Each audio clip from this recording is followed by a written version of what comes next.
ರಾಜಧಾನಿಯಲ್ಲಿ ಹೆಮ್ಮರಗಳೇ ಸವಾರರ ಪಾಲಿಗೆ ಯಮಸ್ವರೂಪಿಯಾಗಿ ಕಾಡ್ತಾ ಇದೆ.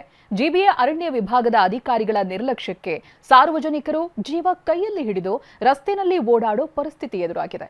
ಟಿವಿ9 ಗ್ರೌಂಡ್ ರಿಪೋರ್ಟ್ನಲ್ಲಿ ಬಲಿ ಮರಗಳ ದರ್ಶನವಾಗಿದೆ.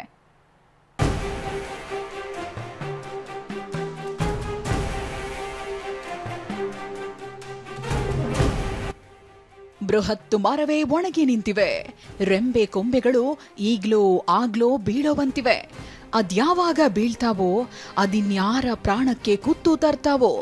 ಇಂಥ ರಕ್ಕಸ ಮರದ ಕೊಂಬೆಗಳಿರೋದು ರಾಜಧಾನಿಯಲ್ಲಿ.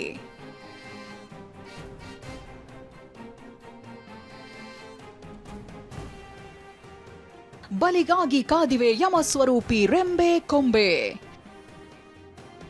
40 ಅಡಿ ಮರ ಒಣಗಿದ್ರೂ ತೆರವಿಗೆ ಜಿಬಿಎ ನಿರ್ಲಕ್ಷ್ಯ. ಬೆಂಗಳೂರಲ್ಲಿ ಒಂದು ಮಳೆಯಾದ್ರೆ ಸಾಕು, ರಾಜಧಾನಿಯ ಸ್ಥಿತಿ ಅಧ್ವಾನವಾಗಿ ಹೋಗುತ್ತೆ. ಬಿರುಗಾಳಿ ಮಳೆಗೆ ಸಾಲು ಸಾಲು ಮರಗಳು ಧರೆಗುರುಳಿ ಬೀಳ್ತವೆ.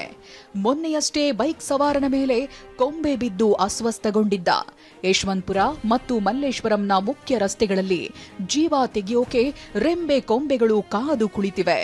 ಟಿವಿ9 ಗ್ರೌಂಡ್ ರಿಪೋರ್ಟ್ನಲ್ಲಿ ಬಲಿ ಮರಗಳ ದರ್ಶನವಾಗಿದೆ.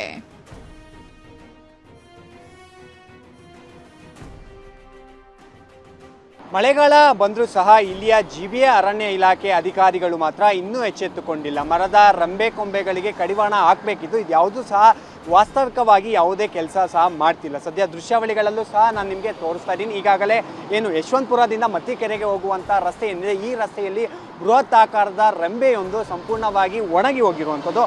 ಮಲ್ಲೇಶ್ವರಂನ 8ನೇ ಮುಖ್ಯ ರಸ್ತೆಯಲ್ಲಿ ಓಡಾಡೋಕೆ ಜನ ಭಯ ಬೀಳ್ತಿದ್ದಾರೆ. ಈ ಬಗ್ಗೆ ಟಿವಿ9 ಗ್ರೌಂಡ್ ರಿಪೋರ್ಟ್ಗೆ ತೆರಳಿತ್ತು. ಬೃಹದಾಕಾರದ 40 ಅಡಿಯ ಮರ ಪೂರ್ತಿ ಒಣಗಿದೆ. ದೊಡ್ಡ ಕೊಂಬೆಗಳು ರಸ್ತೆ ಕಡೆಗೆ ಬಾಗಿವೆ.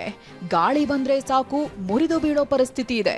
ಜಿಬಿಎ ಅಧಿಕಾರಿಗಳಿಗೆ ಎಷ್ಟು ಸಲ ಹೇಳಿದ್ರೂ ಯಾರೂ ಕ್ಯಾರೆ ಅಂತಿಲ್ಲ. ಯಾರಾದ್ರೂ ಸತ್ತ ಮೇಲೆ ಮರ ಕತ್ತರಿಸ್ತೀರಾ ಅಂತ ಸ್ಥಳೀಯರು ಕಿಡಿಕಾರಿದ್ರು. ಮಲ್ಲೇಶ್ವರಮಲ್ಲಿ ಪರ್ಟಿಕ್ಯುಲರ್ಲಿ ತುಂಬ ಹಳೆ ಮರಗಳಿದ್ದಾವೆ. ಸೊ ಈಗ ಮೊನ್ನೆ ರೀಸೆಂಟಾಗಿ ಗಾಳಿ ಮಳೆ ಬಂದಾಗ ಇಲ್ಲೇ ಪಕ್ಕದಲ್ಲಿ ಇದ್ದಿದ್ದೊಂದು ಮರ ಬಿದ್ದಿತ್ತು. ಸೊ ಅಲ್ಲೊಂದು ಮರ ಡ್ಯಾಮೇಜ್ ಆಗಿತ್ತು. ಅದು ಬಿಲ್ಡಿಂಗು ಕೂಡ ಡ್ಯಾಮೇಜ್ ಆಗಿತ್ತು. ಮತ್ತು ಈ ರೋಡು ಚಿಕ್ಕದಿದೆ. ಸೊ ಸಡನ್ನಾಗಿ ಹಳೆ ಮರ ಏನೋ ಬಿದ್ದರೆ ತುಂಬ ಅನಾನುಕೂಲಗಳೇ ಆಗೋದು.